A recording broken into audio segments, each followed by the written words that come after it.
अगर उत्तर प्रदेश का सांस्कृतिक विभाजन करें तो पूरे उत्तर प्रदेश को मोटी मोटा 5 भागों में बांटा जा सकता है, जैसे पश्चिमी उत्तर प्रदेश, अवध क्षेत्र, बुंदेलखंड, बघेलखंड और पूर्वांचल।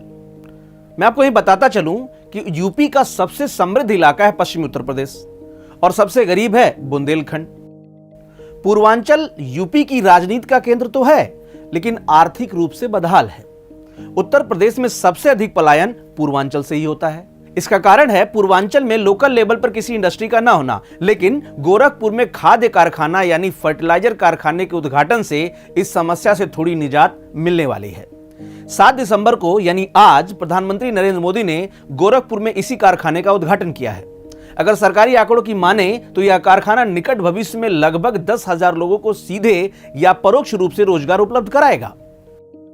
गोरखपुर के इस खाद्य कारखाने को बनाने और उसे चलाने की जिम्मेदारी HURL यानी हिंदुस्तान उर्वरक और रसायन लिमिटेड को दी गई है। HURL एक ज्वाइंट वेंचर है जिसके fertiliser corporation of India limited और हिंदुस्तान फर्टिलाइजर कॉर्पोरेशन लिमिटेड साझेदार हैं, जबकि कोल इंडिया लिमिटेड, NTPC और इंडियन ऑयल कॉर्पोरेशन जैसी बड़ी कंपनियां इसकी लीड प्रमोटर हैं। अगर इस कारखाने के इतिहास को खंगालें तो 1968 में इसकी स्थापना की गई थी। तब इसकी स्थापना fertiliser corporation of India limited ने करवाया था। 1990 में हुए एक हादसे के बाद इसे बंद कर दिया गया और उसके बाद इसे शुरू करने के लिए स्थानीय स्तर पर लगातार प्रयास किए जाते रहे, जिसका परिणाम अब देखने को मिल रहा है। अब आइए समझते हैं कि इस कारखाने के निर्माण में कितने की लागत आई और इस कारखाने की उत्पादन क्षमता क्या होगी। सरकारी आंकड़ों के अनुसार गोरखपुर के इस खाद्य कारखाने को बनाने में करीब 8,000 करोड़ की लागत आई है और इसकी उत्पादन क्षमता प्रतिदिन 3850 मीट्रिक टन होगी। अगर इसे वार्षिक स्तर पर देखें तो यह 12.7 लाख मीट्रिक टन क्षमता वाला एक कारखाना होगा। HURL के अधिकारी के अनुसार इस कारखाने में 30% से अधिक नौकरियां पूर्वांचल के युवाओं को ही दी गई हैं, जिसमें लड़कियों की संख्या अधिक है। अब आइए आपको एक खास जानकारी देते हैं।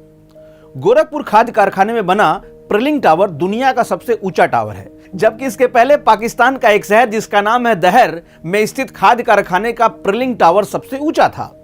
गोरखपुर कारखाने के प्रिलिंग टावर की ऊंचाई कुतुब मीनार से भी 2 गुनी अधिक है। दरअसल ये प्रिलिंग टावर एक ऐसा टावर होता है जिसका प्रयोग यूरिया उत्पादन के दौरान इस्तेमाल किए जाने वाले तरल पदार्थ को पाइपलाइन के जरिए नीचे गिराने में किया जाता है।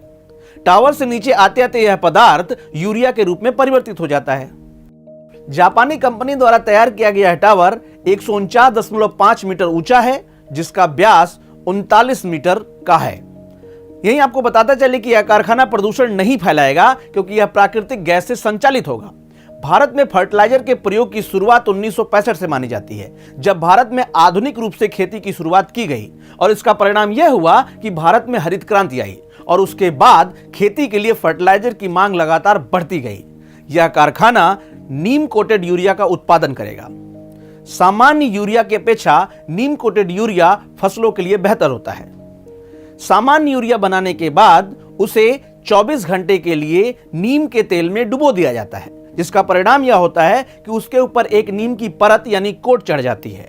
इसका प्रयोग इसलिए अच्छा होता है जब खेतों में इस यूरिया का प्रयोग किया जाता है तो वह धीरे धीरे घुलता है और नीम के अपने गुणों के कारण आसपास के जो कीड़े होते हैं जो अनावश्यक रूप से फसल को परेशान करते हैं या फसल के लिए हानिकारक होते हैं, वो भी मर जाते हैं। इस कारखाने के निर्माण से पूर्वांचल के किसानों को आसानी से खाद मिल सकेगा, युवाओं को रोजगार मिल सकेगा और कुछ हद तक पलायन में भी कमी आएगी।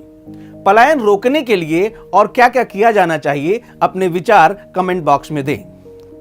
ऐसे ही तमाम खबरों को देखने के लिए हमारे साथ जुड़े रहें और देखते रहें बातें यूपी की।